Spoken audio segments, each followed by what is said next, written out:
오늘은 기쁨의 근원이라는 제목을 가지고 하나님의 은혜를 함께 나누는 시간 갖도록 하겠습니다.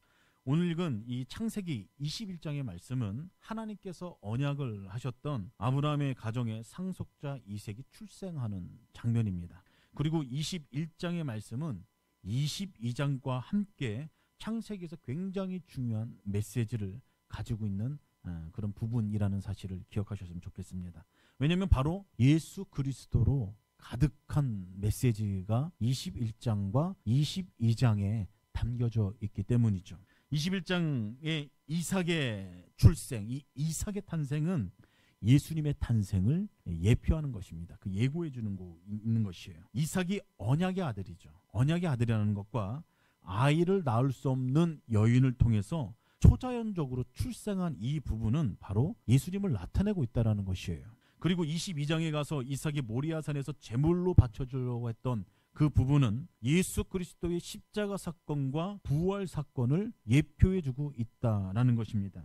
우리들은 우리들을 구속하기 위해서 예수님께서 행하신 일, 구속의 사건 5가지가 있죠. 5가지. 그 5가지가 무엇이냐면은 첫째는 예수님께서 이 땅에 탄생하신 일이요. 둘째는 우리를 위해서 십자가에서 우리의 죄를 담당하시고 죽으신 것이요. 세 번째는 부활하신 것이요. 네 번째는 승천하신 것이고 마지막으로 5번째는 다시 재림한다라는 사실인 것이죠. 그래서 우리의 구원이 완성된다라는 겁니다. 완성된다.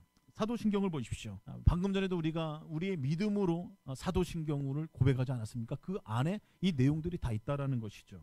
우리 모두는 사도신경으로 이것을 우리의 신앙으로, 신앙의 고백으로 고백하고 있다는 것입니다. 성령으로 잉태하사 십자가에 못 박혀 죽으시고 장사한 지 사흘 만에 다시 살아나시고 하늘에 오르시고 산자와 죽은 자를 심판하러 오시리라. 누가요? 예수님이 그렇다 하시는 거죠. 그래서 이 창세기를 여러분 묵상할 때마다 기억하셔야 될 게 오늘 읽은 22장의 말씀은 예수님의 탄생을 이야기하는 것입니다. 그리고 22장은 십자가와 부활을 예표하는 것이다 라는 것을 늘 기억하시면서 이 창세기의 말씀을 묵상해야 된다는 것이에요. 그렇다면 이 이삭이 어떻게 출생되었는가? 어떻게 이삭을 얻을 수 있었는가? 100세 된 아브람 그리고 90세인 사라가 어떻게 이삭을 얻을 수 있었겠습니까? 오늘 본문 1절 말씀을 보십시오. 여호와께서 말씀하신 대로 사라를 돌보셨고 여호와께서 말씀하신 대로 사라에게 행하셨다. 그렇게 기록하고 있죠.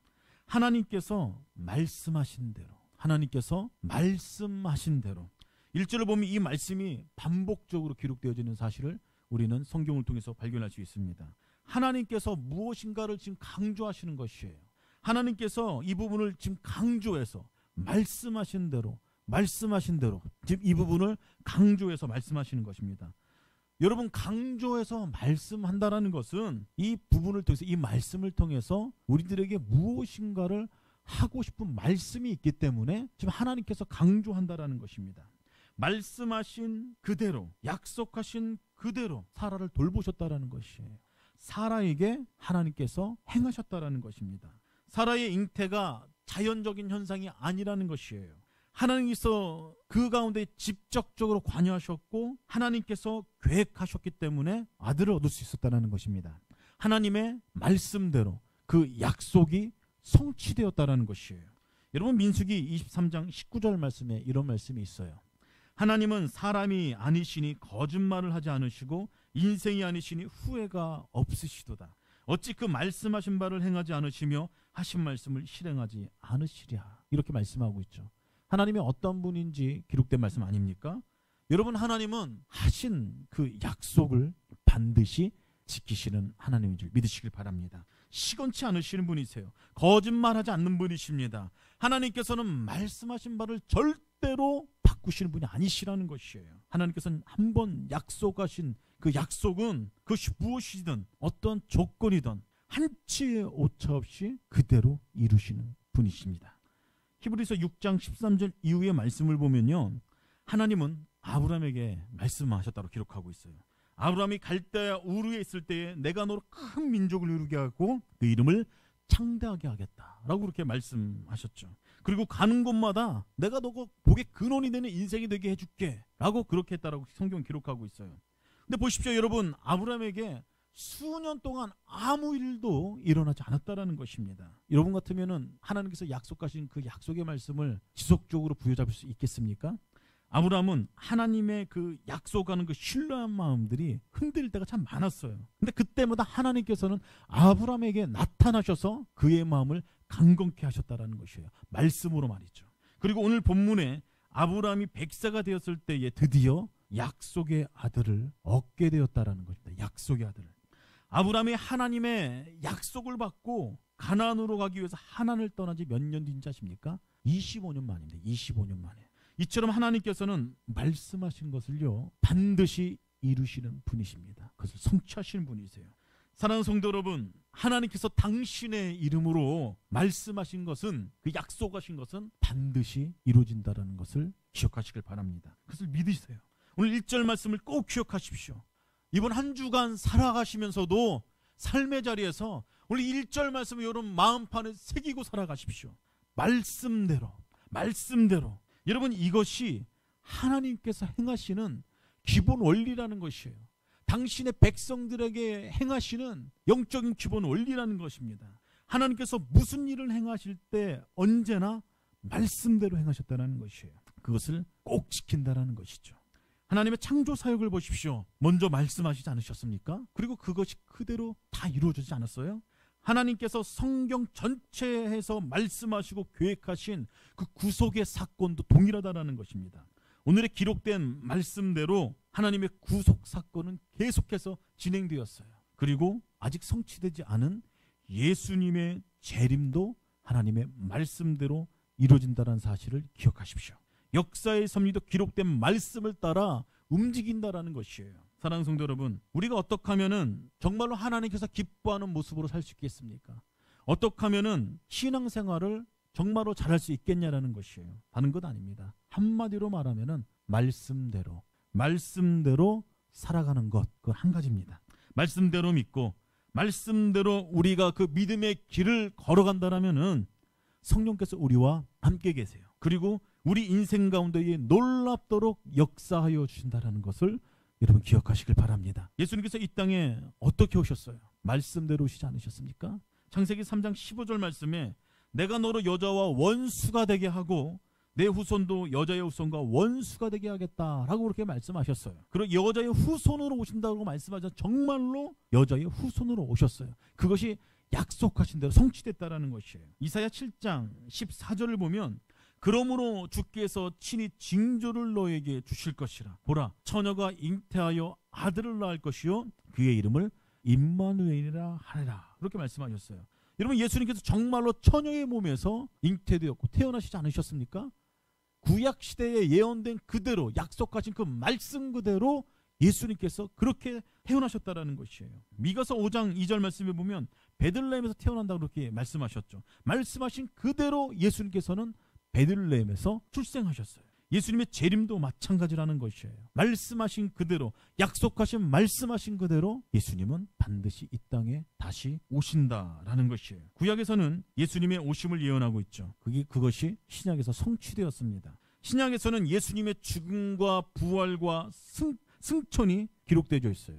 그리고 아직 성취되지 않은 것, 우리가 기다리고 있는 것, 예수님의 재림에 대해서 이야기하고 있다는 것입니다. 여러분, 하나님의 말씀대로, 하나님께서 말씀하신 언약하신 그 말씀 그대로 예수 그리스도의 재림은 분명히 있다는 사실을 기억하시길 바랍니다. 그래서 이 시대를 살아가는 하나님의 백성들이, 하나님의 자녀들이 마음속에 새기고 어떻게 살아야 되냐면은 복음서의 열처녀의 비유를 통해 주님께서, 예수님께서 말씀하신 것처럼 기름을 준비한 지혜로운 다섯 처녀처럼 성도들은 늘 언제나 신랑을 맞이할 준비가 되어 있어야 된다는 것이에요. 초대교회 성도들이 그렇게 살아갔습니다. 믿음의 선진들이 그런 모습으로 살아갔다는 것이에요. 늘 영적인 긴장감을 가지고 살아갔다는 것이에요. 우리에게 영원한 생명을 주신 그 예수님께서 다시 오신다는 그 소망을 부여잡고 예수님을 간절히 만나고 싶다는 그 마음을 가지고 이 세상을 내 마음대로 살아가는 것이 아니라 소망을 가지고 예수님을 바라보면서 늘 영적인 긴장감을 가지고 주님을 사모하는 마음으로, 주님을 기대하는 마음으로 늘 주님과 동행하면서 하나님의 자녀답게 살아가는 모습을, 초대교회 성도들의 모습을, 그런 모습을 가지고 있다는 것이에요. 믿음의 선진들도 마찬가지라는 것이죠. 여러분, 이것을 저는 다른 말로 주님의 왕대심, 주재권을 인정하는 삶이다라고 그렇게 설명드리고 싶습니다. 예수님께서는 우리의 왕대신 분이십니다. 우리의 삶을 다스리시는 분이세요. 우리 인생을 끝까지 붙잡고 책임져 주시고 지도해 주시고 이끌어 주시고 문제가 있을 때마다 우리 인생 가운데 개입하셔서 우리의 문제와 함께 울어주시고 그 문제를 해결해 주시는 분이 우리 예수님이십니다. 그분은 우리의 영혼을 구원해 주신 분이세요. 우리 때문에 수많은 말도 안 되는 고난을 당하신 분이세요. 그분은 지금도 살아계셔서 우리 인생 가운데 역사하신 분입니다. 근데 그 주님께서는 재림하실 분이시라는 것이에요. 다시 오실 예수님이시라는 것입니다. 그 예수님을 기억하면서 날마다 영적인 긴장감을 가지고 살아가는 인생이 주님의 왕되심을 인정하면서 살아가는, 주님의 주재권을 인정하면서 살아가는 믿음의 백성들의 삶의 태도요, 신앙의 태도라는 것이죠. 오늘 창세기의 말씀처럼 말씀대로 십자가의 사건과 부활과 승천하시고 그리고 재림하실 주님을 기억하며 말씀대로 신앙하는 생활하는 것이, 말씀대로 다시 오실 예수님을 바라보며 말씀을 따라 살아가는 것이 얼마나 정말로 소중하고 귀한 성도들의 삶의 자세인지를 기억하면서, 사랑하는 성도 여러분, 하나님이 기뻐하시는, 하나님이 정말로 기뻐하시는 말씀대로 신앙생활하는 우리 세움교회 성도 여러분들이 다 되길 예수 그리스도의 이름으로 축복합니다. 여러분, 그런 인생을 살아갈 때에 우리 인생 가운데에 기쁨이 넘친다라는 것을 기억하십시오. 여러분, 계속해서 오늘 말씀을 보면은 반복되어지는 단어 한 가지 더 발견할 수가 있습니다. 말씀대로 이 단어 말고 한 가지 더 발견할 수 있어요. 그것은 웃음이란 단어입니다. 웃음. 오늘 본문 말씀 6절을 보면은 이렇게 기록되어 있습니다. 사라가 이르되 하나님이 나를 웃게 하시니 듣는 자가 다 나와 함께 웃으리로다 라고 이렇게 기록되어져 있죠. 여러분, 한번 상상해 보십시오. 100세 된 아브라함 그리고 90세 된 사라의 가정에 아들이 태어났어요. 아들이 25년 동안 기다렸던, 그토록 기다렸던 아들이 태어났다라는 것입니다. 하나님께서 오래전에 말씀하시고 약속하셨던 그 아들이 드디어 태어난 것이에요. 아브라함이 얼마나 즐거웠겠습니까? 얼마나 즐거웠겠어요. 사라가 얼마나 즐거웠겠습니까? 아마 계속해서 웃었을 것입니다. 평생 그렇게 즐거워하며 웃어본 일이 없을 정도로 웃었을 거예요. 지금 사라가 간증하고 있는 것이에요. 6절 말씀입니다. 사라가 이르되 하나님이 나를 웃게 하시니 듣는 자가 다 나와 함께 웃으리로다. 그렇습니다. 이삭이 태어남으로 아브라함의 가정에 웃음이, 기쁨이, 행복함이, 만족감이 충만했다라는 것이에요. 기쁨으로 가득했다라는 것입니다. 사랑하는 성도 여러분, 이삭은 예수님의 예표라고 제가 계속 말씀드렸어요. 우리 인생도 이 시대를 살아가는 현대 성도들도, 크리스천도 마찬가지라는 것이에요. 아브라함의 가정 가운데에 이삭이 주어졌을 때에 웃음이 끊이지 않았던 것처럼, 기쁨이 충만했던 것처럼 우리들도 동일하다는 것입니다. 이삭은 예수님의 예표예요. 우리 인생 가운데에 예수님과 함께하기 시작할 때 기쁨이 충만하는 사실을 기억하십시오. 예수님을 내 마음에 모시게 되면은, 예수님을 내 마음 가운데로 진정으로 모시게 된다라면은, 우리 가운데에 예수님께서 함께 하신다라면은 어떤 일이 생기냐면은 우리 마음 가운데, 영혼 가운데 웃음이 끊이지 않게 된다라는 것을, 기쁨이 가득하게 된다는 사실을 기억하시길 바랍니다. 예수님께서 우리 가정에 호주로 모셔야 된다라면은, 그래서 우리 가정을 다스린 분이 예수님 그분이라면은 우리 가정 가운데에 웃음이, 기쁨이 가득할 줄 믿습니다. 우리 교회 공동체의 세움교회의 주인 되신 분이 예수님 그분이시라면은 우리 교회 공동체에 행복과 기쁨이 가득할 줄 믿으시길 바랍니다. 여러분, 죽은 사람은 웃지 못해요. 슬픈 사람은 웃지 못합니다. 살아있는 사람이 웃을 수 있는 것이에요. 죄로 인해 죽은 나의 몸과 영혼에 예수 그리스도를 통해 새 생명을 주시고 아브람과 사라에게 기이한 일을 행하셨던 하나님께서 오늘 이 시대를 살아가는 우리들에게 정말로 기이한 일을 행하시는 분인 줄 믿으시길 바랍니다. 아브람과 사라에게 기쁨을 주시는 그 하나님께서 오늘 예배를 통해 예수 그리스도로 다시 한번 충만케 됨으로 말미암아 우리에게 웃음과 기쁨을 물밀듯이 주시는 분이라는 사실을, 여러분 그것을 기대하십시오. 그것을 소망하십시오. 예수로 충만한 인생이 되십시오. 여러분, 세상의 복잡한 일로 잠시 예수님을 떠나 있다라면 오늘 예배 가운데에 다시 한번 그 예수님을 마음 가운데 초청하십시오. 그 예수님의 귀한 손을 붙잡으십시오. 여러분 마음 가운데, 영혼 가운데에 다시 한번 샘솟는 기쁨이 흘러 넘칠지어다. 여러분, 찬송가 289장을 믿음으로 고백하지 않으셨습니까? 무엇이라고 그 가사가 어떻게 기록되어 있어요? 주 예수 내 맘에 들어와 계신 후 변하여 새 사람 되고 내가 늘 바라던 참빛을 찾음도 주 예수 내 맘에 오심. 주 예수 내 맘에 들어와 계신 후 망령된 행실을 끊고 머리털보다도 더 많던 내 죄가 눈보다 휘어졌네. 내 맘의 소망을 든든히 가짐은 주 예수 내 맘에 오심. 의심의 구름이 사라져버림도 주 예수 내 맘에 오심. 사망의 음침한 골짜기를 가다가 밝은 빛 호련히 보고 저 멀리 하늘물 환하게 보임도 주 예수 내 맘에 오심. 나 이제 천성에 올라가 살기는 주 예수 내 맘에 오심. 천성을 향하여 내가 곡하리니 그 기쁨 비길 데 없네. 여러분, 이것이 한 주간을 또 삶을 살아내는 여러분들의 믿음의 고백이 되길 예수 그리스도에는 축복합니다.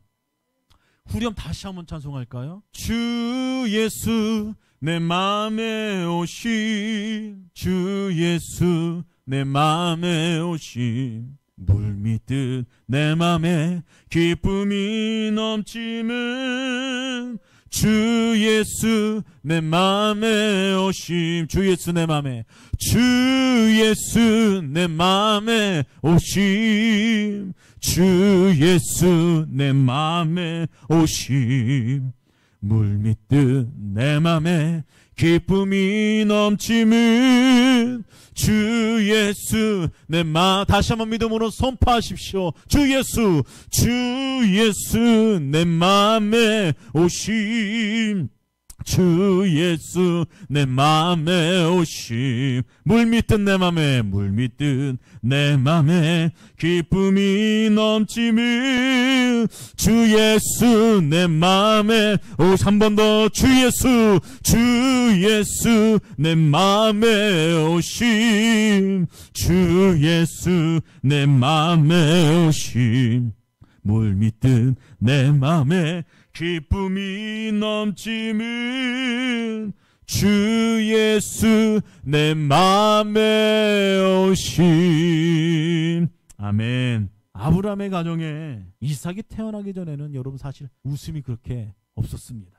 자식을 사모하지만 자식을 못 낳는 그런 쓸쓸한 가정이었어요. 그런데 이삭이 태어나니 얼마나 기뻤겠습니까? 얼마나 기뻤겠어요. 여러분, 예수님께서 우리 인생 가운데에 거하시면요, 우리 인생 가운데 어떤 환경과 상황 가운데 처해 있을지라도, 사망의 음침한 골짜기를 다닐지라도 물밀듯 내 마음에 기쁨이 넘친다는 사실을 기억하시길 바랍니다. 신학자 존 샌더슨이 이런 이야기를 했어요. 하나님의 자녀가 기뻐하지 않고 우울하게 사는 것은 삶 속에서 하나님을 부인하는 것과 같다라고 말입니다. 왜냐하면 그 사람은 하나님과 하나님의 속성을 무시하는 것이다 라고 그렇게 이야기를 했다고 합니다. 여러분, 우리가 사방으로 우겹상을 당하는 같은 그런 극한 상황에 처했을지라도 기뻐하십시오. 손해를 보아도 기뻐하십시오.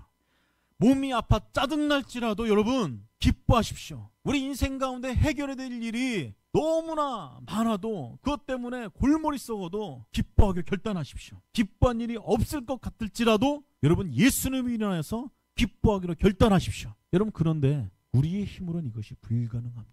우리의 힘으로는 못해요. 그런데 우리가 예수 안에 거하기 시작할 때에 그분을 만난다라면은, 그분의 손에 붙잡혀 있는 인생이라면은, 말씀을 따라 말씀을 조차 따라가기 시작할 때 그분 안에 거하기 시작한다라면은 이 일이 가능하다는 사실을 믿으시길 바랍니다.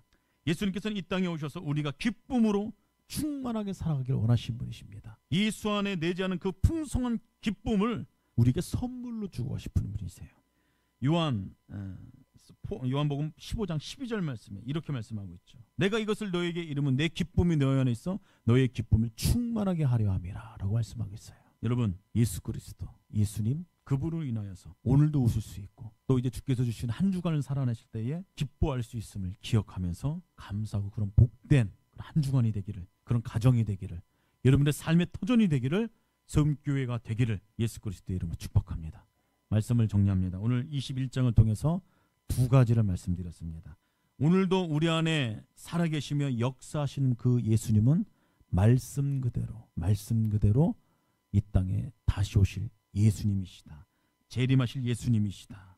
그래서 하나님께서 날마다 새롭게 주어진 하루하루의 삶 가운데에 말씀대로 행하시는 그 예수님을 바라보면서 말씀을 따라 살아가기 시작할 때에 예수님께서 우리와 함께 계십니다. 그리고 우리 인생 가운데에 우리가 감당할 수 없는 큰 기쁨을 우리에게 주신다라는 그 영적인 비밀을, 귀한 것을 부여잡고 그렇게 삶을 살아내시는 한 주가 되기를 예수 그리스도의 이름으로 축복합니다.